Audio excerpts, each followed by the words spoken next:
विनोद विवेक को जलाने के बाद वहां से जाने वाला होता है। तभी इंस्पेक्टर विक्रम का फोन आ जाता है। इंस्पेक्टर विक्रम विनोद से कहता है, सर आपके लिए मेरे पास एक खास चीज है जिसकी तलाश शायद आपको होगी। उसकी बात सुनकर विनोद कहता है, अगर वो मेरे किसी काम आएगी तो उसकी कीमत तुम्हें मिल जाएगी। फिर विनोद उसे जंगल में आने को कहता है। थोड़ी देर बाद विक्रम जंगल में आ जाता है। वो विनोद को ब्लड सैंपल दिखाकर कहता है, ये एक ब्लड सैंपल है जिसे आपकी टीम फैक्ट्री से लेना भूल गई थी। अगर आप इसकी अच्छी कीमत दें तो ये आपकी हो सकती है। विनोद मन ही मन कहता है, ये मेरे बहुत काम की चीज है, इससे मुझे बहुत कुछ पता चल सकता है उस भेड़िया मानव के बारे में। फिर वो कुछ पैसे देकर विक्रम से वो सैंपल ले लेता है और अपने लैब की ओर जाने लगता है। उधर वैशाली अपने बालकनी में खड़े होकर कल रात के बारे में सोच रही होती है। तभी उसके पापा आ जाते हैं। क्या हुआ वैशाली, कल रात से तुम बहुत परेशान हो। कल रात भी तुमने कुछ नहीं कहा, आखिर बात क्या है? उनकी बात सुनकर वैशाली उनके गले लग जाती है।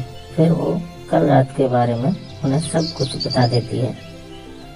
उसकी बात सुनकर उसके पापा बहुत परेशान हो जाते हैं और कहते हैं, ये जानवर यहाँ तक पहुँच गए, ये बहुत तेजी से अपना विस्तार कर रहे हैं, इनके बारे में हमें और पता करना होगा। अमर का मूड आज बहुत अच्छा था क्योंकि कल रात भेड़िया मानव बनने के बाद भी वैशाली को कोई हानि नहीं पहुंचाया और उसकी जान बचाई। वो वैशाली से मिलने के लिए जल्द से जल्द लैब चला जाना चाहता था। सब लैब पहुंच जाते हैं। विवेक को न देख सब हैरान होते हैं क्योंकि वो सबसे पहले ही लैब में होता था।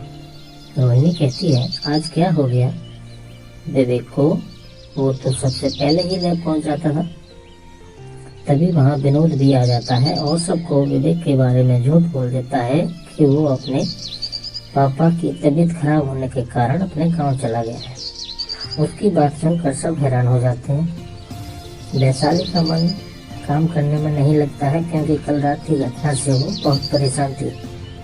उसे देखकर अमर समझ जाता है कि वो कल रात की वजह से परेशान है, तो उसका मूड ठीक करने के लिए वो उसके पास जाता है और कहता है, तुम बहुत परेशान लग रही हो, क्या बात है? ना चाहते हुए भी वैशाली अमर को रात के बारे में बता देती है, जिसके बारे में अमर को पहले से ही पता होता है। अमर उससे कहता है, चलो तुम्हें एक ऐसी जगह ले चलता हूँ जहाँ तुम ये सब भूल जाओगी और तुम्हें अच्छा लगेगा। पहले तो वैशाली मना करती है पर अमर के बार बार कहने पर वो मान जाती है और विनोद से कहकर कि दोनों लैब से चले जाते हैं। अमर वैशाली को अपने बाइक में बैठाकर शहर से दूर एक जगह लेकर जाता है जहाँ से पूरा शहर दिखाई पड़ रहा था। वो नज़ारा देखकर वैशाली बहुत खुश होती है और अमर से कहती है, इस जगह पर मैं पहली बार आई हूँ, यहाँ से सारा शहर कितना सुंदर लग रहा है और बिल्कुल शांत सा। अमर उसे बस देखता रहता है। दोनों वहाँ बैठकर बातें कर रहे होते हैं कि वहाँ बारिश आ जाती है। अमर दौड़कर पेड़ के नीचे चला जाता है लेकिन वैशाली नहीं जाती। वो बारिश में ही भीगने लगती है। उसके चेहरे पर बारिश की कुछ बूंदें गिर रही होती हैं।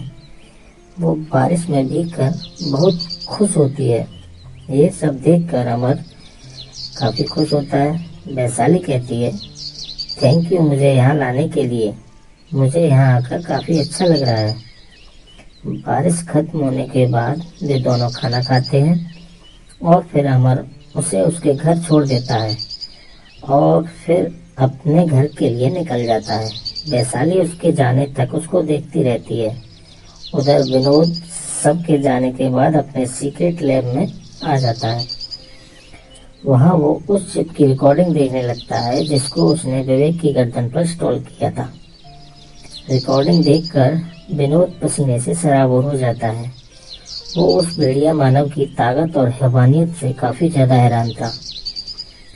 विक्रम से लिए गए सैंपल का भी वो टेस्ट कर लेता है, जिससे वो जान जाता है कि आदिवासियों को और फैक्ट्री में सब लोगों को वो भेड़िया मानव ने ही मारा है, क्योंकि उस गुफा का ब्लड सैंपल और विक्रम से मिला ब्लड सैंपल दोनों एक ही इंसान के थे। विनोद को नया सीरम बनाने के लिए ब्लड मिल गया था। वो सीरम बनाने की तैयारी करने लगता है।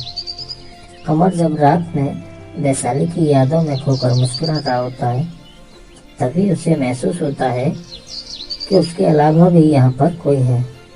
वो चारों तरफ देखता है, फिर वो अपनी बालकनी में से देखता है तो उसे कोई सड़क के उस पार जाता दिखाई देता है।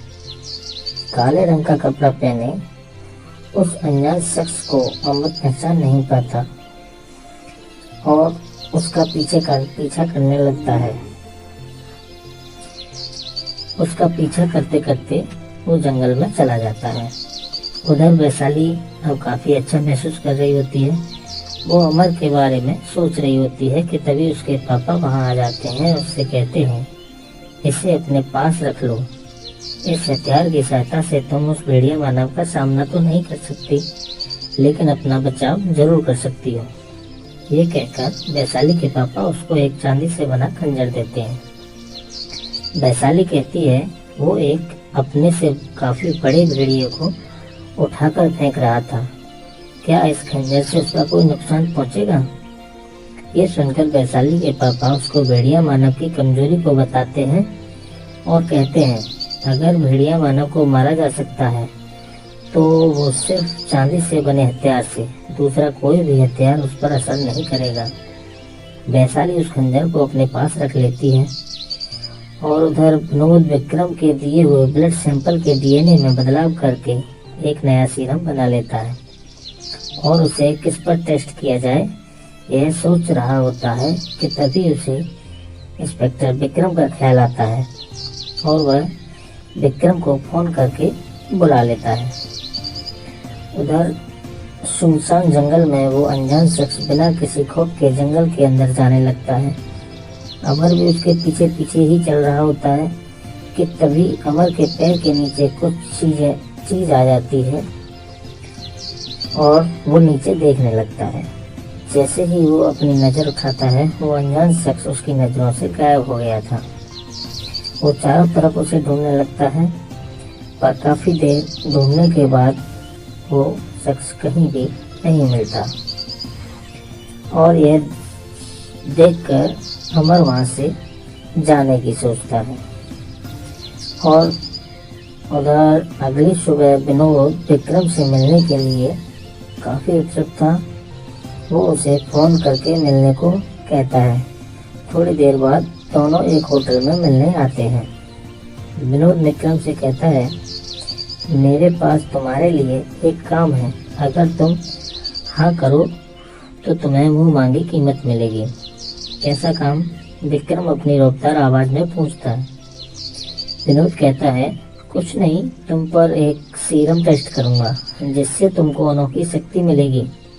सोचो तुम्हारे पास भी सुपर पावर होगी, फिर तुमको रोकने वाला कोई नहीं होगा। इस काम के लिए मैं तुम्हें पैसे भी दूंगा। ये सुनकर विक्रम राजी हो जाता है और कहता है, ठीक है, लेकिन पहले मुझे एडवांस दो, तब जाके मैं सीरम लगवाऊंगा। विनोद उसे पैसे के 2 पैकेट देकर कहता है, जब मैं आने को कहूँ तब आ जाना, बाकी के पैसे काम खत्म होने के बाद मिल जाएंगे। फिर दोनों चुपचाप अपने अपने रास्ते चले जाते हैं। विनोद मन ही मन कहता है कि एक बार इसे सीरम लगा दूं, फिर ये मेरे कंट्रोल में होगा उस चिप की मदद से, फिर देखूंगा इसे। उधर वैशाली लैब जा रही होती है कि उसकी गाड़ी रास्ते में खराब हो जाती है और उसे ऑटो भी नहीं मिल रहा होता। तभी अमर ऑफिस के लिए निकला ही होता है उसी रास्ते से। अमर वैशाली से कहता है, चलो मेरे बाइक पर बैठ जाओ, मैं भी लैब ही जा रहा हूँ। वैशाली अमर को देखकर मुस्कुराती है, फिर उसके बाइक पर बैठ जाती है। थोड़ी देर बाद दोनों लैब पहुंच जाते हैं। उन्हें एक साथ देखकर रंजीत जल भुक जाता है और ज्यादा देर नहीं रुकता और गुस्सा होकर वहां से चला जाता है। रोहिणी मन ही मन कहती है, अब इसको क्या हो गया? पिछली बार हुए हादसे के कारण विनोद इस टेस्ट को अपने सीक्रेट लैब में ही करना चाहता था, जिसका सारा इंतजाम वो पहले से ही कर रखा था। सबके जाने के बाद वो विक्रम को लैब आने को कहता है। थोड़ी देर बाद विक्रम लैब आ जाता है।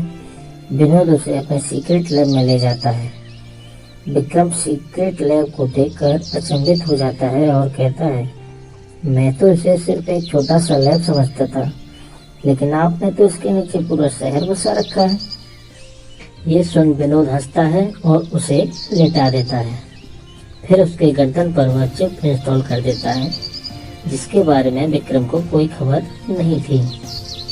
फिर इस पर सीरम लगाकर वहां से चला जाता है। कुछ देर बाद विक्रम चिल्लाने लगता है।